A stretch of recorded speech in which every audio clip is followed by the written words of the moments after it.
mengaku orang yang anti oligarki, seolah-olah berhadapan dengan oligarki, tetapi saat pemilu di belakang layar timnya mendatangi oligarki meminta bantuan untuk dana kampanye, atau di saat pemilu menggunakan fasilitas pesawat jet pribadi untuk kegiatan kampanye, padahal jet itu milik oligarki.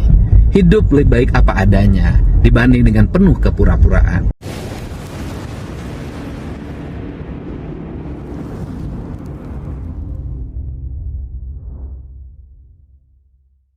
Sedang cukup ramai ya penggiringan opini jahat kepada Gubernur Jawa Barat, karena ada video yang beredar KDM bersama katanya itu 9 naga. Saya sih tidak tahu 9 naga ya siapa, tetapi KDM merespon itu sekarang. Dan ada satu catatan bagi saya ketika beliau menyebut mending ketika kita bertemu dengan pengusaha itu di TikTok-kan, di YouTube-kan, di video-kan, agar tidak ada kesalahpahaman, agar kemudian terbuka semuanya.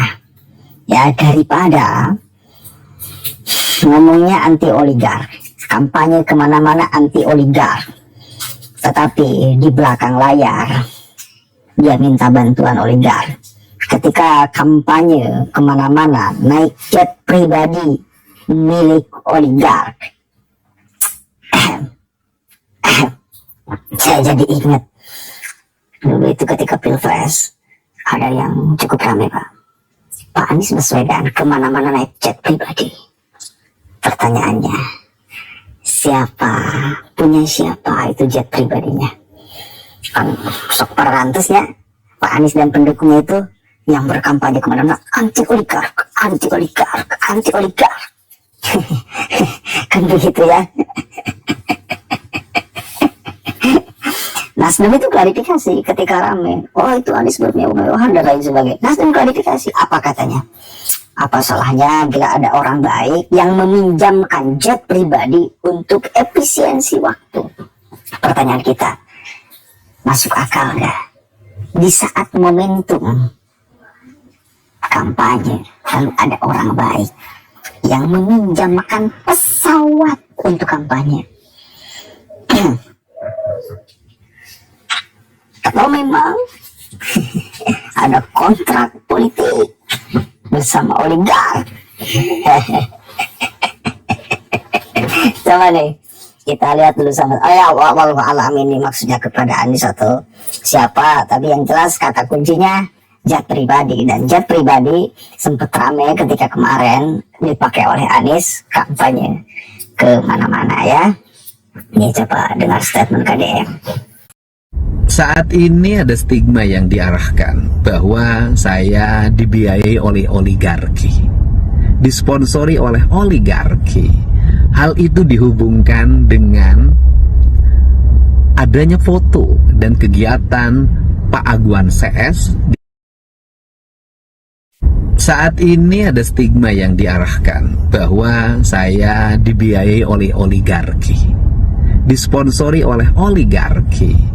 Hal itu dihubungkan dengan adanya foto dan kegiatan Pak Agwan CS di Gedung Sate dan di Kota Bandung. Perlu saya tegaskan ya bahwa pada saat itu pemerintah Provinsi Jawa Barat kedatangan tamu dari Yayasan Buddha Suci yang dimotori oleh Menteri Perumahan Kawasan Pemukiman Pak Ara Sirait atau Muamarar Sirait. Tujuannya adalah memberikan bantuan kepada masyarakat Kota Bandung yang rumahnya kumuh. Ada 500 rumah yang dibangun. Dan saat itu kami menerima resmi bersama Wali Kota Bandung, Ketua DPRD Provinsi Jawa Barat, Sekretaris Daerah Provinsi Jawa Barat. Kemudian setelah itu saat saya berkunjung ke Takokak, Kabupaten Cianjur bersama Bupati, saya pada waktu itu meresmikan masjid, yang masjid itu dibangun oleh Yayasan Arta Geraha, dan di situ pasti pemiliknya adalah Pak Tommy Winata. Komitmen kami dengan Pak Tommy Winata adalah satu, bersedia mengembangkan daerah terisolir di wilayah Kabupaten Sukabumi, Kabupaten Cianjur, Garut dengan membangun batching plan dan selama berpuluh-puluh tahun wilayah itu menjadi wilayah terisolir, dan kami akan melakukan secara bersama demi kebaikan. Yang kedua, menjaga Gunung Wayang dari berbagai bentuk intervensi perusakan, mengembangkan kembali habitatnya dan ekosistemnya. Kemudian yang ketiga adalah membangun kawasan-kawasan perkebunan yang hari ini berubah peruntukannya, dikembalikan ke teh, ke karet, yang pada akhirnya rakyat itu bisa menjadi tuan dengan mengelola perkebunan teh dan karet yang dibiayai oleh pemerintah provinsi, Yayasan Artagraha, dan berbagai pihak yang memiliki kepedulian terhadap pengembalian ekosistem dan perkebunan di Jawa Barat. Perlu saya tegaskan, sebagai gubernur, saya terbuka berhubungan dengan siapapun.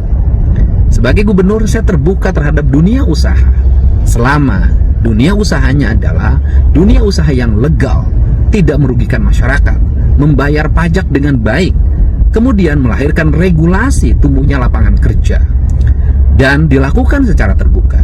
Dalam pandangan saya, tidak mungkin pemerintah tidak berhubungan dengan dunia usaha. Selama berhubungannya dilakukan secara terbuka, kemudian bertujuan untuk kebaikan dan kemakmuran rakyat, tidak merugikan rakyat, tidak merusak lingkungan, tidak mencemari lingkungan, tidak merampas hak-hak negara dan hak rakyat, bagi saya tidak ada masalah.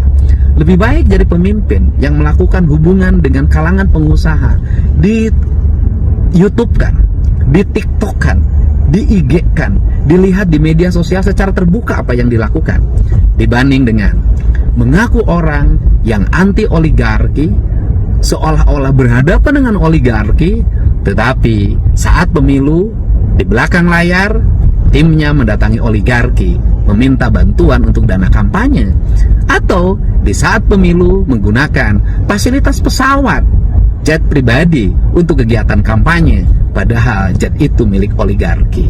Hidup lebih baik apa adanya dibanding dengan penuh kepura-puraan. Pemerintah perlu dunia usaha, dan pemerintah harus bekerja sama dengan dunia usaha untuk kebaikan. Yang tidak boleh itu adalah melakukan tindakan-tindakan kotor yang bertentangan dengan kepentingan rakyat, kemudian merugikan rakyat, kong kaling kong dalam pengelolaan pajak. Itulah yang dilarang oleh negara. Mari kita bangun negeri ini dengan baik. Negara dan pengusaha serta rakyat adalah satu kesatuan yang harus saling mendukung demi kemajuan pemerintah dan Jawa Barat istimewa. Oke, jelas saudara, saya sepakat. Ya mungkin pemerintahan tanpa pengusaha, serta pemerintah butuh pengusaha. Ya, pengusaha juga ya butuh pemerintah. Seandainya pengusaha bayar taat, bayar pajak dan lain sebagainya, tidak merusak lingkungan dan lain sebagainya, ya tak jadi soal, kan begitu ya. Rasional dong, tidak mungkin pemerintahan tanpa pengusaha, butuh lapangan pekerjaan dan lain sebagainya. Itu salah satunya juga hasil kerjasama mungkin pemerintah dengan para pengusaha, begitu. Jumat, sini ini anak saya yang paling gede ini memang. Sini. Begitu, daripada yang penting apa yang dilakukan